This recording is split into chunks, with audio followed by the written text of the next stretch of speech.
बनत रहो और जो मुफ्त में अनाज देवे के घोषणा प्रधानमंत्री जी कैले बनी देतनी 5 साल ले गरीब के घर में अनाज जात रहो और जौना बहिन मेहरारू लोग के घर में अभी चूल्हा में एलपीजी के सिलेंडर नहीं पहुंचल वो जी गैस के चूल्हा पहुंच जाओ।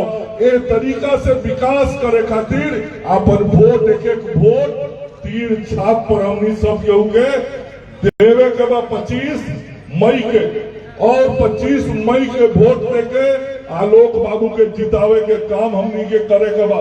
ए जी तीर छाप पर बटन दाबे सन दिल्ली में कमल फूल खिली ओ जी नरेंद्र मोदी जी प्रधानमंत्री बनी है और रउआ सब के आशीर्वाद दिए इतने आग्रह करे बनी। एक बाद फिर हम आए गोपालगंज में हमहू घूमे सब नेता लोग तो मंच पर बढ़ले बा हमहू घूमे हमहू गाँव गाई रउआ लोगन के बीच साथ में चल के वोट मांगे के काम करे सन। अंत में इतने कहे हम कि एक बार अपन दोनों हाथ उठा के अपन आशीर्वाद रउआ लोगन डॉक्टर आलोक कुमार सुमन के दे दी और संकल्प हमने सबके ले ली सन कि पूरा ताकत से चुनाव लड़के 3 लाख के रिकॉर्ड पार करे सन और नारा लगाए फिर एक बार अब की बार। धन्यवाद।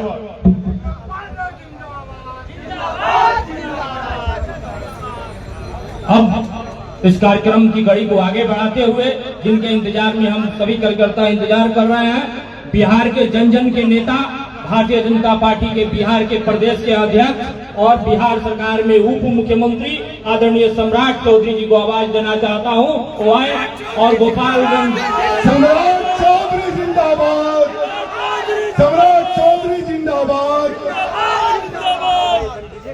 सम्राट चौधरी जिंदाबाद, जिंदाबाद। बोलिए भारत माता की, भारत माता की जय जय श्री राम, जय जय श्री राम। आज डॉक्टर आलोक कुमार सुमन जी के नामांकन समारोह में इस सभा की अध्यक्षता कर रहे जनता दल यूनाइटेड के अध्यक्ष शाही जी, इस मंच पर संचालन कर रहे मंटू गिरी जी, इस मंच पर उपस्थित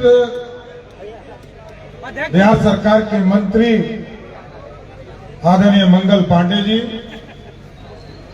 बिहार सरकार के मंत्री आदरणीय श्रीमती लेसी सिंह जी, माननीय मंत्री जनक चमार जी, माननीय मंत्री सुनील कुमार जी, माननीय विधान परिषद के सदस्य गप्पू जी, कुसुम देवी जी, माननीय विधायक राम प्रवेश राय जी और इस मंच पर उपस्थित माननीय पूर्व विधायक मंजीत सिंह जी, आदित्य बाबा और इस मंच पर सम्मानित नेतागण, खास करके भारतीय जनता पार्टी के नेतागण, जनता दल यूनाइटेड के नेतागण, राष्ट्रीय लोक मोर्चा के नेतागण, हिंदुस्तानी अवाम मोर्चा के नेतागण और लोक जनशक्ति पार्टी रामविलास के सभी नेतागण और इस मंच के सामने उपस्थित तमाम भाइयों, बुजुर्गों, नौजवान साथियों, छोटे छोटे बच्चों, माताएं, बहनों, थोड़ा हम लोग हड़बड़ी 2014 से ये मौका दिया है साथियों, ये भी कर्ज कभी वापस नहीं किया जा सकता। और गोपालगंज के लोगों से आग्रह करूंगा, निवेदन करूंगा कि आज देश के यशस्वी प्रधानमंत्री आदरणीय नरेंद्र मोदी जी के नेतृत्व में भारत श्रेष्ठ हो रहा है और इसका उदाहरण है, पहले हम कभी सोचते नहीं थे कि अर्थव्यवस्था पर भी चर्चा हम करें, लेकिन जब मोदी जी प्रधानमंत्री हुए तो जिस अंग्रेजों ने 200 वर्षों तक हमको लूटने का काम किया था, हम 12वें स्थान पर थे, उसी अंग्रेजों को हराकर हम 5वें स्थान पर आ गए साथियों। और आज हम गर्व से कह सकते हैं कि डॉक्टर आलोक कुमार सुमन जी जब यहां से जीत कर जाएंगे तो आदरणीय नीतीश कुमार जी के पार्टी और उनके हाथों को मजबूत करेंगे और इसके साथ साथ इस देश में फिर से मोदी की सरकार बनेगी, जिस मोदी ने इस देश के लिए सपना देखा है, मेकिंग इंडिया का। भारत कभी अपने पैरों पर खड़ा नहीं हुआ था साथियों। 75 वर्ष हो गए, लोग चिंता करते थे हम खड़ा कैसे होंगे। और आज आप देखते होंगे साथियों, जिस भारत को कभी अंग्रेजों ने लूटने का काम किया, कभी मुगलों ने 200 वर्षों तक लूटने का काम किया, लेकिन आज यशस्वी प्रधानमंत्री नरेंद्र मोदी के नेतृत्व में मेकिंग इंडिया का सपना साकार हो रहा है। पहले हम सोने की चिड़िया कहते थे भारत को, अब मोदी जी ने कहा है अब सोने की चिड़िया नहीं कहेंगे, सोने का शेर बनाएंगे जो दुनिया में दहाड़ने का काम करेंगे। इसलिए साथियों, गांव गांव जाएं, भाजपा के कार्यकर्ता, जदयू के कार्यकर्ता, लोकसपा के कार्यकर्ता, एनडीए के सभी कार्यकर्ता साथी गांव में जाएं, लोगों को बताएं मोदी जी ने एक एक सपने को साकार किया है। और साथियों, आप समझिए, इस देश में पक्का मकान 4 करोड़ 21 लाख परिवार को देश के यशस्वी प्रधानमंत्री जी ने दिया। उसमें से 55 लाख परिवार सिर्फ बिहार के हैं। और हम आपको गारंटी देते हैं, नीतीश कुमार जी की नेतृत्व वाली सरकार ने तय किया है 2025 के पहले जितने गरीब हैं बिहार में, उनको पक्का मकान देकर ही हम लोग चुनाव में आने का काम करेंगे। एक एक आदमी लग जाइए, क्योंकि अभी प्रधानमंत्री नरेंद्र मोदी जी ने 3 करोड़ और पक्का मकान देने का निर्णय लिया है। और आदरणीय नीतीश कुमार जी ने भी तय किया है 1996 के पहले जिनके पक्के मकान बने हैं उसको भी व्यवस्थित करेंगे। तो आप गांव में जाए तो चर्चा जरूर करें, बैठे, चौपाल लगाए, चौपाल में बताए पक्का मकान दिया मोदी ने, पानी पीने के लिए नल जल योजना दिया मोदी नीतीश ने, शौचालय दिया मोदी ने, जब उजाला योजना आया गैस कनेक्शन दिया मोदी ने, और जब खाना बनाने की बारी आई तो खाने के लिए पेट में अनाज दिया मोदी ने। और साथियों, अब हम लोगों ने निर्णय लिया है, यहां मंगल जी बैठे हैं, स्वास्थ्य मंत्री हैं बिहार के, और हम लोगों ने तय किया है बिहार में जिनको जिनको अनाज मिल रहा है साथियों, 5 किलो अनाज जिनको मिल रहा है, वैसे एक एक परिवार को अब जब हॉस्पिटल जाएंगे तो चिंता नहीं करना है, मोदी और नीतीश की सरकार आपके 5 लाख तक का इलाज भी कराने का काम करेगी। और इसलिए मैंने कहा मोदी जी और नीतीश जी, आदरणीय मंगल जी ने इसकी शुरुआत की थी, 1 करोड़ 21 लाख परिवार को आदरणीय मोदी जी के नेतृत्व में जब बीमार पड़ेंगे तो इसकी इलाज करने की व्यवस्था है। और 58 लाख परिवार आदरणीय नीतीश कुमार जी की नेतृत्व वाली सरकार इसको व्यवस्था करेगी। लेकिन साथ ही मजबूत सरकार बनाना है, ये मजबूर सरकार नहीं चाहिए। मजबूर सरकार बनाएंगे तो कभी ममता दीदी प्रधानमंत्री का सपना देखने लगेगी, कभी अखिलेश यादव सपना देखने लगेंगे, इसलिए कभी राहुल गांधी भी देखने लगेंगे। इसलिए साथियों, हमारा आग्रह है मजबूत सरकार चाहिए। और मजबूत सरकार कैसे होगा? जब गोपालगंज से एक एक कार्यकर्ता लगकर एक एक वोट तीर छाप के निशान पर 25 तारीख को आदरणीय डॉक्टर आलोक सुमन जी को दिलाने का काम कीजिएगा, तभी मजबूत सरकार बनेगा। और साथियों, आज देश और दुनिया में आप देखते होंगे जब चुनाव आता है तब लालू जी को आरक्षण का जिन आता है। 5 साल याद नहीं था, क्योंकि अब बैकवर्ड फॉरवर्ड करना है, दलितों को भड़काना है, अगड़ों को भड़काना है। तो अब वो कह रहे हैं कि आरक्षण खत्म हो रहा है, संविधान खतरे में है। जब वो चारा खा रहे थे, जब वो अलकतरा पी रहे थे, तब संविधान खतरे में नहीं था।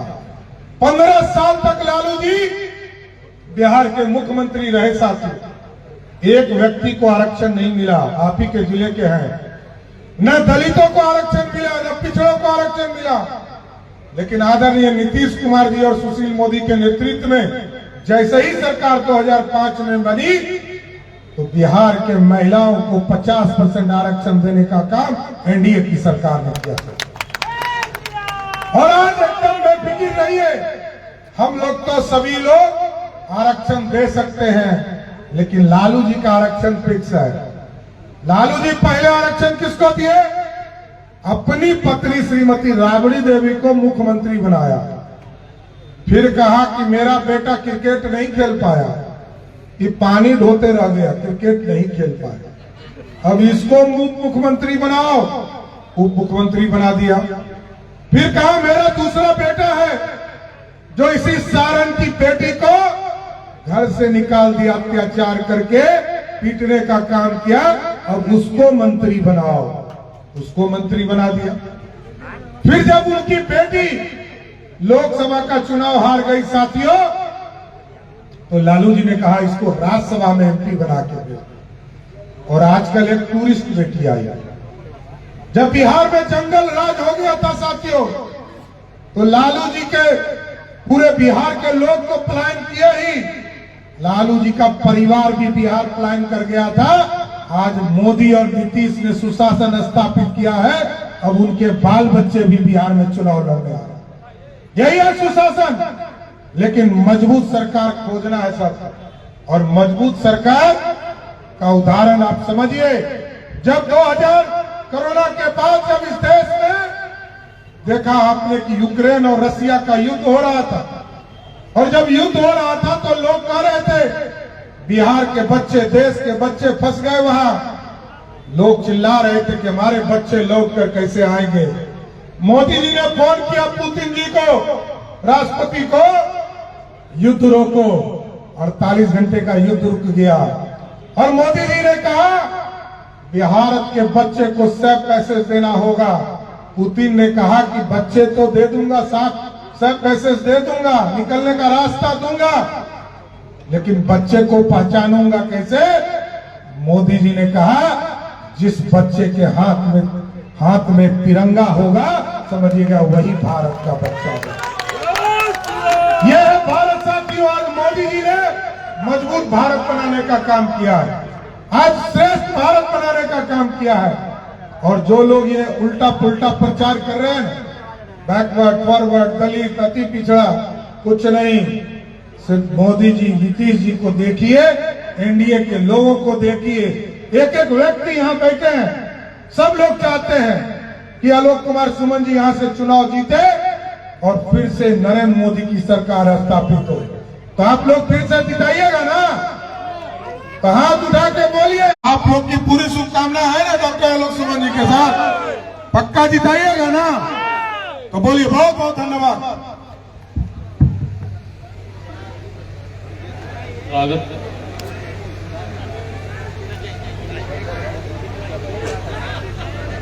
हम सभी के नेता आदरणीय सम्राट चौधरी जी को, आदरणीय मंगल पांडे जी को दूसरे सभा में जाना है, इसलिए ये लोग निकल रहा है।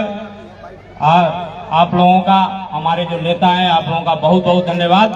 हम आग्रह कर रहे थे अपने लोकप्रिय उप मुख्यमंत्री विजय भैया से कुछ देर बैठे, लेकिन इनको भी सिवान कार्यक्रम में जाना है, सिवान के नामांकन सभा में भाग लेना है। सभी कार्यकर्ता मित्रों से आग्रह है कि आप लोग अपना स्थान पकड़ ले। आप लोग व्यवस्थित अभी नहीं हुए हैं, बहुत सारे कार्यकर्ता अभी पीछे हैं, आ रहे हैं। सभी लोगों से आग्रह है कि आप भीड़ आगे न लगाकर, अच्छा, सभी लोग बैठे। हम लोगों के जो गठबंधन के सभी नेता हैं, चिराग पासवान जी, जीतन राम मांझी जी, उमेश कुशवाहा जी, जदयू के प्रदेश अध्यक्ष जी हम लोगों के बीच आ रहे हैं। कृपया उधर से आगे से जो लोग खड़े हैं, बार बार आग्रह किया जा रहा है, जो व्यवस्था में लोग लगे हैं कृपया साइड कराएं। जो भी लोग हैं, भारतीय युवा मोर्चा के अध्यक्ष जनुज सिंह जी, आप अपने टीम के साथ थोड़ा सा रास्ता बनवाइए, उधर से सभी लोगों को आने दीजिए और इधर से साइड करवाया जाए। जो प्रशासन में लोग लगे हैं आगे से रास्ता। अब मैं आग्रह करता हूं बिहार के जन जन के नेता और बिहार सरकार में उप मुख्यमंत्री हम सभी के नेता आदरणीय विजय सिन्हा जी से वो आए और इस जनसभा को संबोधित करें। आदरणीय विजय सिन्हा जी।